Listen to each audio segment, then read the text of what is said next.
Penataan wilayah administrasi di sekitar ibu kota Nusantara kini telah memasuki tahap penting setelah penandatanganan berita acara dan kesepakatan batas delineasi IKN antara otorita IKN, pemerintah Provinsi Kalimantan Timur, serta pemerintah daerah sekitar termasuk Kabupaten Penajam Pasir Utara, Kutai Kartanegara, dan Kota Balikpapan.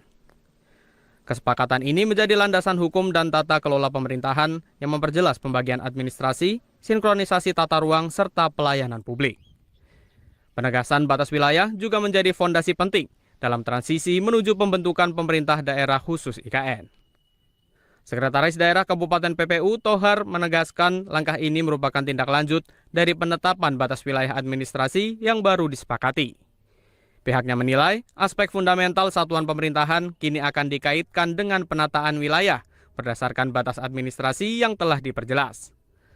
Pemerintah daerah pun menyiapkan dua mekanisme penataan utama. Mekanisme pertama yakni perubahan luas wilayah bagi desa atau kelurahan yang hanya sebagian wilayahnya masuk IKN. Untuk entitas administrasi desa atau kelurahan tetap dipertahankan karena mayoritas penduduknya berada di luar kawasan meski luas wilayah akan disesuaikan. Mekanisme kedua yakni penghapusan atau penggabungan wilayah bagi desa atau kelurahan yang sepenuhnya masuk kawasan IKN. Dan berita acara dan kesepakatan batas wilayah delineasi IKN dengan daerah sekitar. Daerah sekitar itu kemarin itu ada beberapa PPU, Balikpapan, Bukar, termasuk provinsi.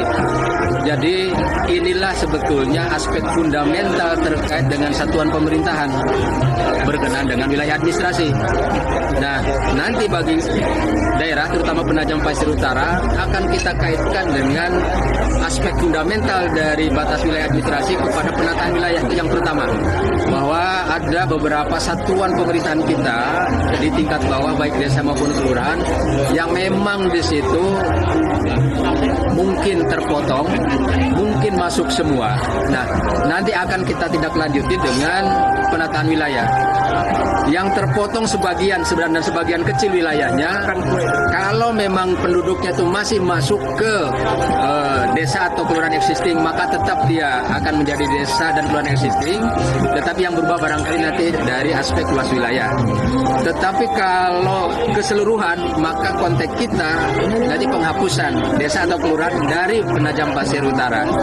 Nah, kemudian andaikan ada yang masuk itu sebagian penduduk ke IKN, yang tersisakan itu wilayah hutanannya barangkali, maka wilayah itu akan kita lekatkan kepada satuan pemerintahan terdekat baik desa maupun kelurahan. Maka terkait konteks ini nanti ada juga perubahan berkenaan dengan satuan pemerintahan dari aspek luas wilayah.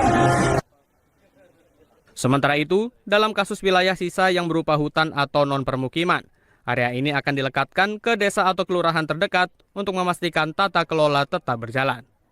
Penataan ini menjadi langkah penting untuk memastikan kejelasan status administratif serta keberlanjutan layanan publik di daerah terdampak, terutama Kecamatan Sepaku, yang sebagian besar wilayahnya kini menjadi bagian dari kawasan IKN. Syahrudin dari Penajam Pasir Utara melaporkan.